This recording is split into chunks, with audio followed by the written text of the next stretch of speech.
Question number 2 में क्या कह रहा है कि निम्न प्रत्येक, ठीक है, निम्न प्रत्येक द्विघात समीकरण में, यानी कि ये जो द्विघात समीकरण आपको दो नजर आ रहा है, प्रत्येक द्विघात समीकरण में के का ऐसा मान ज्ञात करना है जिसके लिए दोनों मूल बराबर है।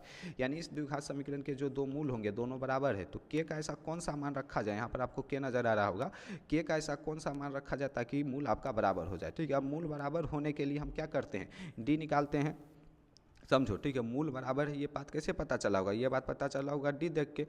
डी का कौन सा मान होता है जब मूल बराबर हो, तो जब डी बराबर 0 होता है तब आपका मूल बराबर होता है। तो हम करेंगे क्या इसके इस सवाल में कि दोनों से, ठीक है, इस समीकरण से हम डी का मान निकाल लेंगे और चूंकि मूल बराबर है तो उस डी को 0 के बराबर पुट कर देंगे और यहाँ से के का मान निकाल लेंगे। ठीक है, तो हम पहले नंबर क्वेश्चन का हल करते हैं। ठीक है, क्वेश्चन का क्या रहा है कि आपका 2x² प्लस के एक्स, ठीक है, प्लस में 3 बराबर में 0। ठीक है, अब हम करते क्या कि पहले ए बी सी लिख लेते हैं। यहाँ से ए आपका 2 आ जाएगा, ठीक है, यहाँ से बी बराबर आप के लिख लोगे और सी बराबर आपका 3। ठीक है, अब हम लोग लास्ट चैप्टर पे, तो ए बी सी निकालना तो आपको आता ही होगा। इसके बाद हम क्या करेंगे, डी लिखेंगे। डी का फॉर्मूला क्या होता है, बी² माइनस 4ac। ठीक है, अब देखो बी के जगह क्या था के, तो बी के जगह हम के लिख दिए। अब -4 इंटू में ए के जगह है 2, ठीक है, और इंटू सी के जगह है आपका 3। ठीक है, तो हम इसको 3 रहने देते हैं। अब क्या करते हैं, ठीक है, के का स्क्वायर आपका के² होगा माइनस ये 4 दूनी 8 और 3 के 24। ठीक है, तो डी बराबर आ गया के² माइनस 24। ठीक है, उसके बाद आप क्या करेंगे, ठीक है, यहाँ पर लिख देंगे कि चूंकि मूल जो है मूल वो बराबर है। ठीक है, चूंकि मूल क्या है, बराबर है। अब बराबर की है ये बात, इस चीज़ की जानकारी आपको कहाँ से मिली है, प्रश्न पढ़ के कि मूल बराबर है। ठीक है, और जब मूल बराबर होता है तो डी बराबर क्या होता है आपका 0। ठीक है, ये आप पढ़ चुके। तो जब मूल बराबर है तो डी बराबर 0 और डी हम क्या निकाले थे, के² माइनस 24, तो डी की जगह हम रख देंगे के² माइनस 24 बराबर 0। तो के² बराबर क्या आएगा, ये -24 जाके उस पर प्लस 24 और के बराबर क्या हो जाएगा √24। ठीक है, और ये जब रूट से निकलेगा इस 24 को हम क्या लिख सकते हैं, 4 छक 24, 4 का आपका 2। ठीक है, ध्यान दो, ये जो 24 है इसको हम 4 छक 24 लिख सकते हैं। ठीक है, 4 का आपका 2 बाहर निकल जाएगा, 6 आपका ऐसे ही रह जाएगा, और जब बाहर निकलेगा तो किस साइन के साथ, प्लस माइनस साइन के साथ। ठीक है, तो यहाँ पर के बराबर आपका हो जाएगा प्लस माइनस, ठीक है, प्लस माइनस 2√6, प्लस माइनस 2√6, ये हो जाएगा के की वैल्यू। ठीक है, के की वैल्यू प्लस 2√6 रखो या के की वैल्यू माइनस 2√6 रखो। ठीक है, दोनों केस में क्या होगा, जब मूल निकालोगे तो मूल आपका बराबर हो जाएगा। ठीक है, तो के बराबर प्लस माइनस 2√6 आइए आपका हो जाएगा आंसर। ठीक है, अब हम इसी में देख लेते हैं कि इसका क्वेश्चन नंबर 2 क्या कर रहा है।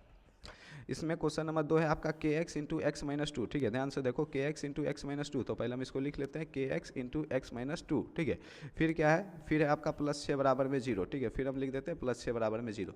अब हम क्या करते हैं, ये आपको द्विघात समीकरण के रूप का नहीं है, तो पहले हम थोड़ा बहुत इसको सॉल्व कर लेते हैं। चूँकि यहाँ पर ये गुना होगा तो गुना करके इसको सॉल्व कर लेते हैं और द्विघात समीकरण के रूप में ले आते हैं। इस के एक्स की इस एक्स से गुना करेंगे तो के एक्स स्क्वायर, और इस के एक्स की इस 2 से गुना करेंगे -2 के एक्स प्लस 6 बराबर 0। ठीक है, अब देखोगे, ठीक है, तो ये आपका क्या द्विघात समीकरण के रूप में आ चुका है। अब हम क्या करेंगे, पहले ए बी सी लिख लेते हैं। तो ए लिखेंगे तो एक्स का स्क्वायर जो होता है वो ए होता है, तो एक्स के स्क्वायर का क्या मतलब हुआ, एक्स स्क्वायर के साथ जो भी अलग से चिपका हुआ है वो एक्स स्क्वायर का गुणांक है। तो एक्स स्क्वायर के साथ यहाँ इसके साथ के चिपका हुआ है, तो ए बराबर क्या हो जाएगा के। ठीक है, बी बराबर क्या हो जाएगा -2 के। ठीक है, और सी बराबर आपका क्या हो जाएगा 6। अब हम क्या करेंगे, डी निकालेंगे।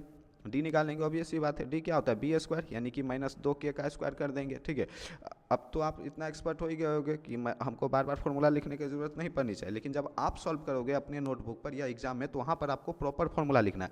हम यहाँ पर आपको कर देते हैं थोड़ा मतलब फॉर्मूला नहीं लिखते हैं ताकि आपका समय बच सके। ठीक है, ऐसे हम इससे पहले जो प्रश्न था उसको हम पूरा डिटेल में आपको बता चुके हैं। इसमें अगर हम थोड़ा बहुत फॉर्मूला नहीं भी लिखते हैं तो चल जाएगा। ठीक है, इतना आप मेंटेन कर सकते हो। तो सीधा हम क्या करेंगे, बी के जगह -2 के का स्क्वायर, ठीक है, फिर -4, ठीक है, -4 इंटू ए के जगह के और इंटू सी के जगह 6। अब क्या होगा, -2 के का स्क्वायर करेंगे तो 4 के स्क्वायर। ठीक है, और ये माइनस ये 4 इंटू 6 24 के। ठीक है, क्या जाएगा -24 के। अब क्या करो, इसको थोड़ा और सरल कर लो। ठीक है, या फिर अभी मत कर लो, बाद में कर लेंगे। तो डी बराबर आपका आ गया, ठीक है, 4 के स्क्वायर -24 के। अब देखो डी बराबर 4 के स्क्वायर -24 के आ गया। ठीक है, समीकरण क्वेश्चन में क्या कह रहा था कि मूल बराबर है। ठीक है, चूंकि मूल बराबर है और जब मूल बराबर होता है तो क्या होता है, डी बराबर 0। ठीक है, तो मूल बराबर है और मूल बराबर है तो डी बराबर क्या हो जाएगा 0, इसलिए डी बराबर 0। और डी हम निकाले क्या थे, 4 के स्क्वायर -24 के बराबर 0। ठीक है, तो यहाँ पर हम 4 के स्क्वायर -24 के बराबर में 0 कर देते। अब क्या करते हैं, ठीक है, ध्यान दो, यहाँ से हम कॉमन ले लेते हैं। बेसिकली आप चाहो तो कॉमन ले लो, ठीक है, नहीं तो आप सीधा 4 के स्क्वायर को 4 के स्क्वायर रहने दो और ये जो -24 के है उस पर जाके बन जाएगा 24 +24 के, ऐसे बन सकता है, या तो आप कॉमन ले सकते हो।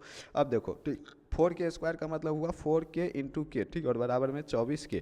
इस बार एक के से एक के कैंसिल हो जाएगा तो 4 के बराबर आ जाएगा 24, तो के बराबर आपका आ जाएगा 24/4, तो 4 से कट जाएगा 6 बार में, 4 छक 24, तो के बराबर आपका 6 क्या आ जाएगा, आंसर आ जाएगा। ठीक है, तो जो क्वेश्चन नंबर 2 था उसमें के बराबर आपका क्या 6 आंसर हो जाएगा, यानी कि के का मान अगर हम 6 रख देते हैं तो द्विघात समीकरण जो बनेगा उसका मूल बराबर होगा, और इसमें के का मान आपका ±2√6 आ गया। इस तरीके से क्वेश्चन नंबर 2 भी आपका कंप्लीट हो गया। अब हम देखते हैं क्वेश्चन नंबर 3।